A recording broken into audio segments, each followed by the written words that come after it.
Mheshimiwa Spika, kuhusu mswada wa sheria marekebisho ya sheria mbalimbali wa mwaka 2017 ya The Written Laws Miscellaneous Amendment Act of 2017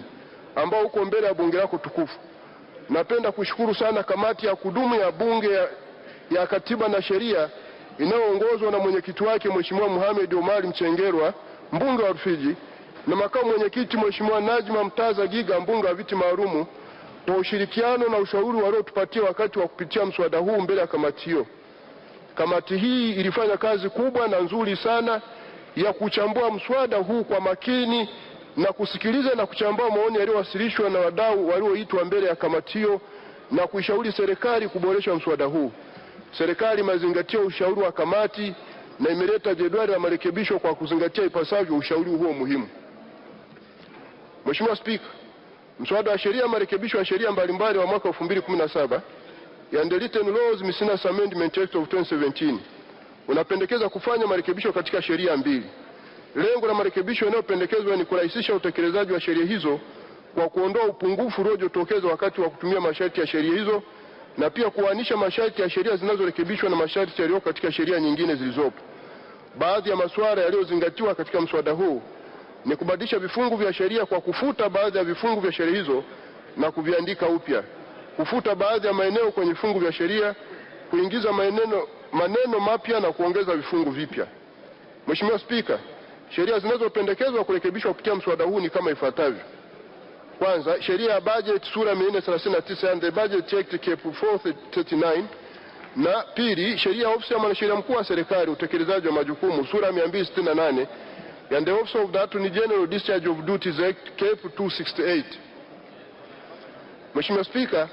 mswada huu umegawanyika katika sehemu kuu tatu, ambapo sehemu ya kwanza ya mswada inaainisha masharti ya utangulizi, ikiwa ni pamoja na jina la sheria inayopendekezwa na tamko la marekebisho ya sheria mbalimbali zinazokusudiwa kufanywa marekebisho kupitia mswada huu. Mheshimiwa Spika, sehemu ya pili inapendekeza marekebisho katika sheria ya budget sura 439 and the Budget Act Cap 349. Kwa ujumla, msingi wa marekebisho yanayopendekezwa ni changamoto zilizojitokeza wakati wa kutekeleza sheria ya budget kama ilivyo hivi sasa. Sheria hiyo kwa sasa inaweka masharti yanayotaka serikali kuwasilisha bungeni kila robo mwaka taarifa mbalimbali kuhusu utekelezaji wa bajeti ya serikali. Utaratibu huu hautoi fursa ya kutosha kwa serikali kuandaa taarifa husika na kufanya mapitio ya kina utekelezaji wa bajeti ya serikali kutokana na sababu zifuatazo. Moja, utekelezaji wa bajeti ya serikali pamoja na mambo mengine unategemea kwa kiwango kikubwa upatikanaji wa mapato ya serikali kutoka vyanzo mbalimbali vya ndani na nje ya nchi, na mapato hayo ya kila mwezi ndio yanayotolewa kwa mafungu mbalimbali ili kutekeleza bajeti ya serikali. Kila ifikapo robo ya mwaka, serikali inakuwa haijapokea mapato ya kutosha kutoka vyanzo vyake, ikiwemo kutoka kwa washirika wa maendeleo, na hivyo taarifa husika kukosa uhalisia. Pili, ili kuandaa ipasavyo taarifa za utekelezaji wa bajeti, wizara na taasisi mbalimbali zinahitaji muda wa kutosha wa kukusanya takwimu, kuzifanyia uchambuzi na hatimaye kuandaa taarifa husika na kuziwasilisha Wizara ya Fedha na Mipango kwa uchambuzi na kuzijumuisha pamoja, yani kuziconsolidate. Muda wa robo mwaka uliopo hivi sasa kisheria hautoi fursa kwa taasisi na wizara kukusanya takwimu sahihi na kuzifanyia uchambuzi ili kuandaa taarifa zenye kubainisha hali halisi ya utekelezaji wa bajeti ya serikali. Mheshimiwa Spika, kutokana na changamoto hizo, mswada huu unapendekeza marekebisho katika sheria hiyo ili kuweka masharti yatakayowezesha taarifa mbalimbali kuhusiana na utekelezaji wa bajeti ya serikali kuwasilishwa bungeni kila nusu mwaka. Hatua hiyo itawezesha serikali kupata fursa ya kutosha kuandaa taarifa inayojitosheleza kuhusiana na utekelezaji wa bajeti ya serikali baada ya kupata mapato na matumizi, na hivyo kuweza kuandaa takwimu muhimu kwa ajili hiyo.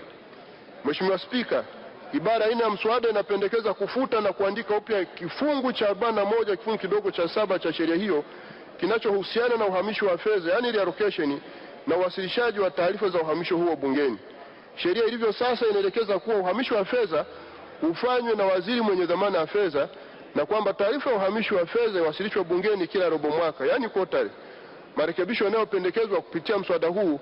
ni kuweka masharti katika kifungu kipya cha 41 kifungu kidogo cha 8 kuwa taarifa za uhamisho wa fedha iwasilishwe bungeni kila baada ya nusu mwaka. Mheshimiwa Spika, Ibara ya 5 ya mswada inapendekeza marekebisho katika kifungu cha 53 kifungu kidogo cha pili cha sheria kinachoweka masharti kwamba waziri mwenye dhamana ya fedha wasilishe bungeni taarifa ya robo mwaka kuhusu miadi ya matumizi ya kila kasma, yani report expenditure commitment. Mswada unapendekeza kifungu hicho kirekebishwe ili taarifa ya robo mwaka kuhusu miadi ya matumizi ziwasilishwe bungeni kila baada ya nusu mwaka. Mheshimiwa Spika, kifungu cha 56 kifungu kidogo cha kwanza cha sheria hiyo kinaelekeza kwa waziri mwenye dhamana ya fedha wasilishe bungeni taarifa ya utekelezaji wa budget, yani compliance report ya serikali kila baada ya robo mwaka. Ibara ya 6 mswada inapendekeza kuwa kifungu hicho kifutwe na kuandikwa upya ili kuweka masharti yatakayowezesha taarifa za utekelezaji wa bajeti ya serikali kuwasilishwa bungeni miezi 6 baada ya kupitishwa kwa bajeti ya serikali kila mwisho wa mwaka wa fedha. Pia mswada unapendekeza kifungu kidogo cha 7 kifutwe kwa kuwa maudhui yake tayari yameelekezwa katika kifungu hicho kipya cha kwanza kinachopendekeza kupitia mswada huu. Mheshimiwa Spika, kifungu cha 57 cha sheria ya bajeti kinaweka masharti kuhusu taarifa ya robo mwaka ya mapato na matumizi halisi ya serikali, taasisi na mashirika ya umma, yani quarterly statements of the government. Marekebisho yanayopendekezwa katika ibara ya 7 ya mswada ni kufanya marekebisho ya kiwandishi katika maelezo ya pembeni, yani marginal note, kwa kufuta maneno quarterly statements na kuweka badala yake maneno mid-year statements. Pia inapendekezwa kuwa kifungu kidogo cha kwanza kifutwe na kuandikwa upya ili taarifa ya mapato na matumizi halisi ya serikali, taasisi na mashirika ya umma iwasilishwe bungeni na waziri mwenye dhamana ya fedha miezi 6 baada ya kupitishwa kwa bajeti ya serikali badala ya kila robo mwaka kama inavyoelezwa katika sheria sasa. Mheshimiwa Spika, kifungu cha 61 cha sheria hiyo kinaelekeza kuwa waziri mwenye dhamana ya fedha anaweza kusamehe kodi, ada na tozo mbalimbali na kwamba wasilishe bungeni taarifa ya misamaha kila robo mwaka. Ibara ya 8 ya mswada inapendekeza kufuta na kuandika upya kifungu hicho ili kuweka masharti kuwa taarifa ya misamaha hiyo iwasilishwe bungeni kila nusu mwaka badala ya muda wa robo mwaka unaotajwa katika sheria sasa. Mheshimiwa Spika, ibara ya 9 ya mswada inapendekeza marekebisho ya kiwandishi katika kifungu cha 62 kifungu kidogo cha pili A kwa kufuta neno portfolio na kuliandika upya kwa usahihi kuwa portfolio. Mheshimiwa Spika, ibara ya 10 inapendekeza marekebisho katika kifungu cha 63 kifungu kidogo cha pili B kinachohusu wasilishaji wa taarifa ya utekelezaji wa bajeti ya serikali bungeni kila baada ya robo mwaka kwa kufuta neno quarterly na kuweka badala yake neno mid-year. Lengo la mapendekezo hayo ni kuweka masharti yatakayowezesha taarifa hiyo kuwasilishwa bungeni kila baada ya nusu mwaka kama iliyopendekezwa pia katika ibara ya 6 ya mswada huu. Mheshimiwa Spika, kifungu cha 65 kifungu kidogo cha pili cha sheria ya bajeti kinaweka masharti kuwa iwapo itathibitishwa kuwa afisa wa umma kwa makusudi au kutokana na uzembe alisababisha serikali au taasisi ya umma kushindwa kutekeleza majukumu yake chini ya sheria hiyo, anatenda kosa la kinidhamu, yani disciplinary offense, na atawajibishwa binafsi kwa kuchukuliwa hatua za kinidhamu au kushtakiwa kwa kosa la jinai kulingana na aina ya nature ya madhara yatokanayo madhara yatokanayo na kushindwa kutekeleza majukumu hayo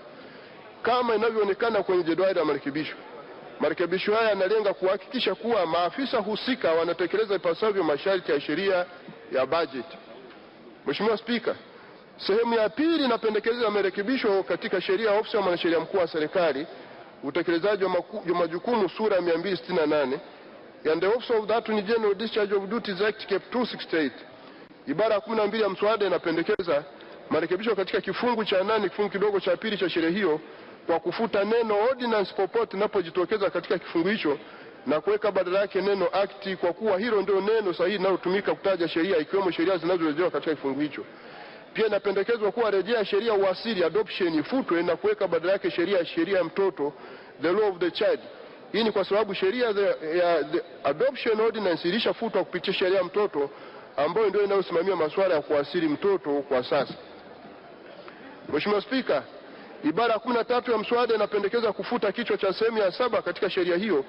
ili kisomeke recruitment and the code of ethics for law officers, state attorneys and legal officers badala ya recruitment and the code of ethics for legal officers. Hii ni kwa sababu masharti kuhusu ajira na kanuni za maadili hayo ya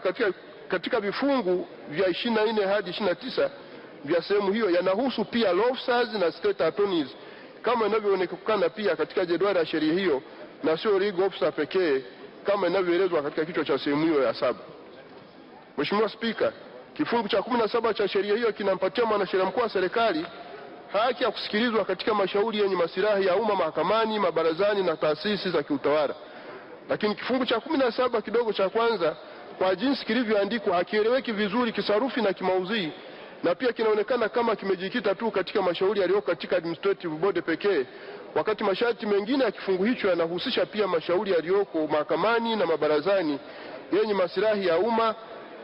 mali ya umma au mashauri ambayo yanahusu bunge, mahakama, idara inayojitegemea serikali au wakala ya serikali. Hivyo kwa kuzingatia pia ibara ya 59 ibara ndogo ya 4 ya Katiba ya Jamhuri ya Muungano wa Tanzania mwaka 77, yaani katiba inampatia mwanasheria mkuu wa serikali haki ya kuhudhuria na kusikilizwa katika mahakama zote katika Jamhuri ya Muungano, na kwa kuwa shauri katika mahakama hizo linaweza kufunguliwa kwa njia mbalimbali ikiwemo application, suit au petition, ibara ya 14 ya mswada inapendekeza kufuta maneno suit, inquiry on administrative body katika kifungu hicho na kuweka badala yake maneno application, suit, appeal au petition, court or inquiry on administrative body. Kwa msingi wa marekebisho haya ni kuwezesha ibara 59 ibara ndogo ya 4